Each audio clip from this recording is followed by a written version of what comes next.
What's up YouTube, back again with another video. I'm actually filming this right after filming the Flyknit Racer review, which should have gone up before this video.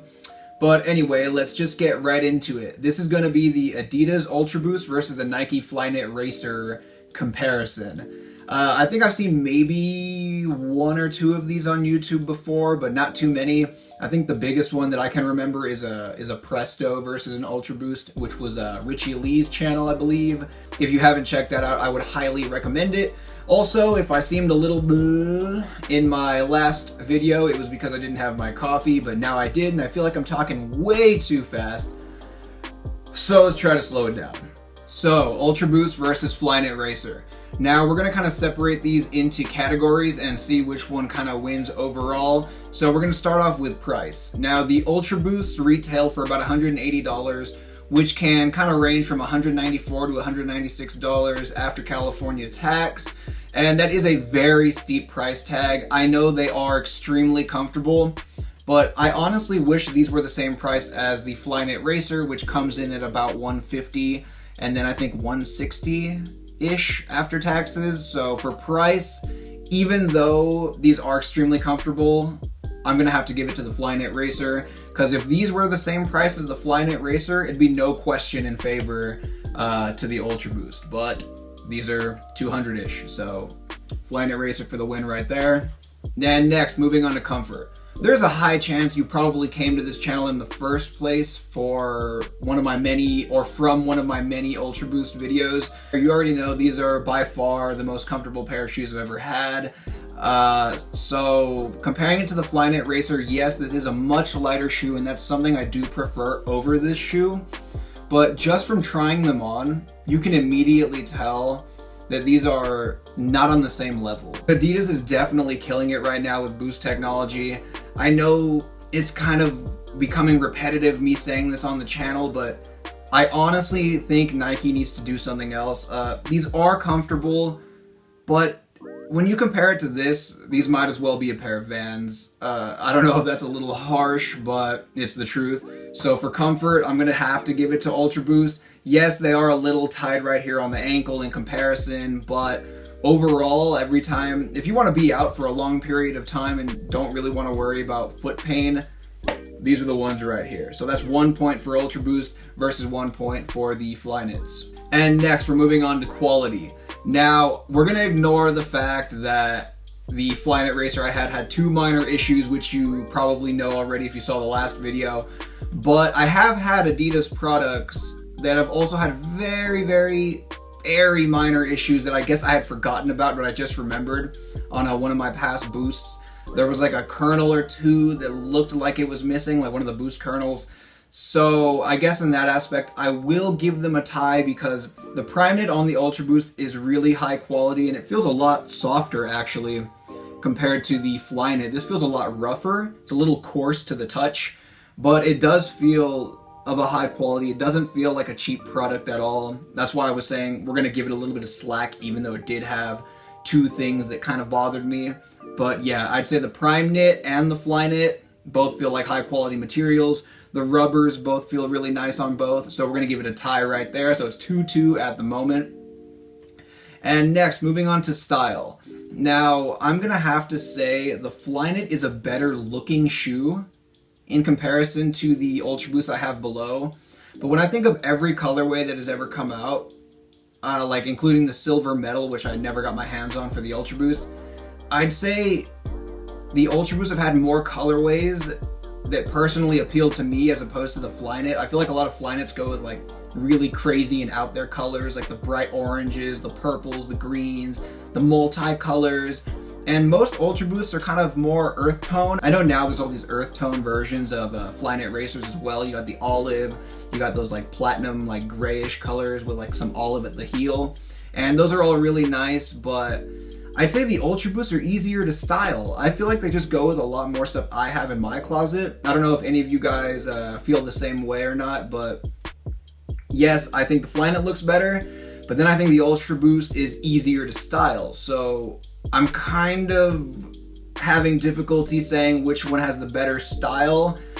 So, I know this sounds fucking stupid, but I'm gonna give them a tie on style as well. So what is that, like 3-3-ish? If I can remember the score, that'd be nice.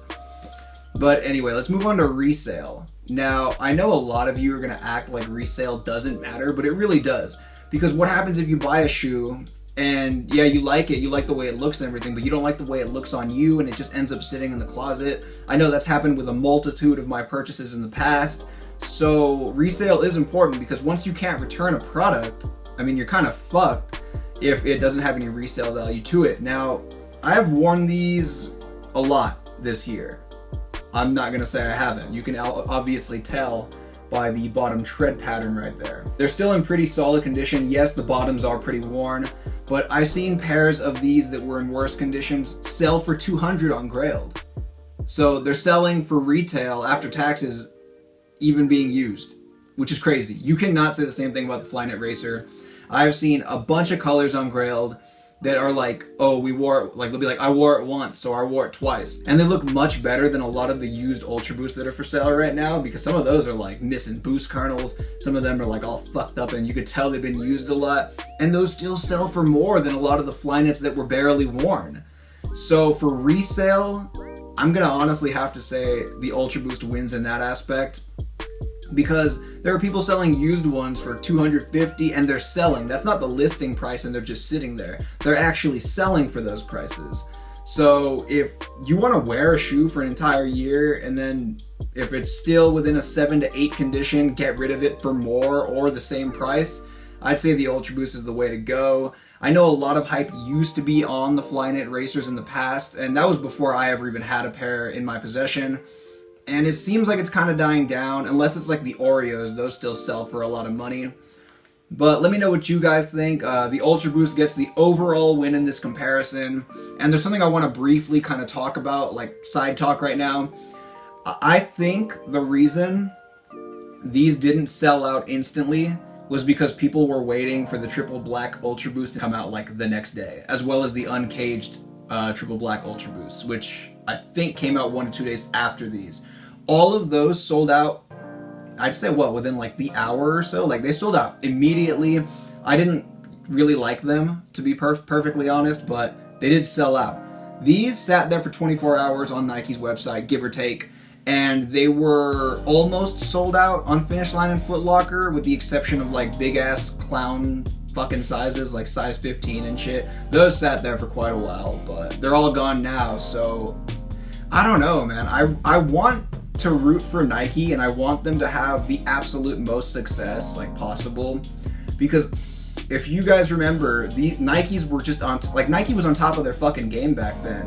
And it's really sad to see them kind of just let Adidas Boost technology walk all over them. They haven't developed anything new that I think is a game changer. You got Jordans sitting on shelves, and I never bought Jordans, but I know that those were highly sought after. And when you look now, like I was in a mall I'd never been to before. Sorry I'm breaking off onto this tangent, but I feel like I have to talk about it. But I was walking into this mall that I'd never been to before. I think it was in Santa Ana or Orange, I really don't remember. And every single sneaker store had those, like that new Jordan that, or like that re-release that came out. I don't remember what it's called, like the 3s, I think, True Blue 3s or something like that. They all had them.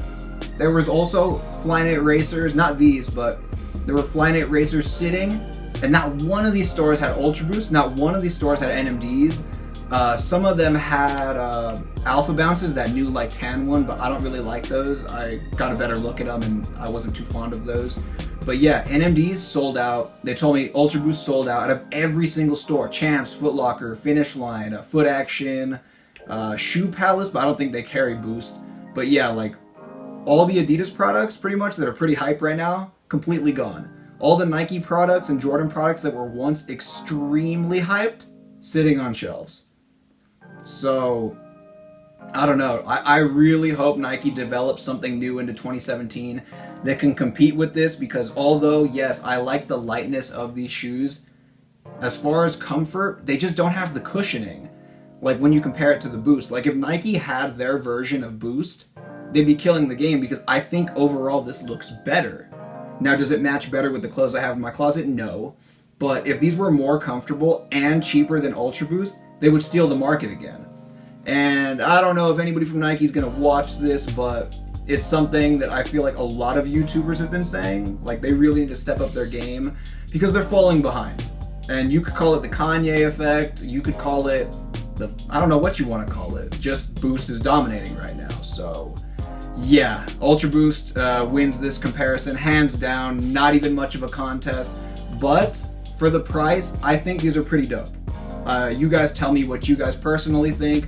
Do you guys like the Flyknit more than the Ultra Boost? What do you think about Adidas dominating the lifestyle market and Nike kind of falling behind? I don't know if I'm like a bit of an optimist here, but I honestly hope, and I actually think Nike will respond with a new shoe. And no, that's just me thinking it. Like, I'm not like dropping any like hidden news from you guys. Like, it's just something I think, because I don't think they're just gonna sit with their arms crossed. They're actually gonna come up with something new. I hope they do, because otherwise I'm gonna look stupid saying this. But yeah, thank you so much for watching this comparison, and peace out, YouTube.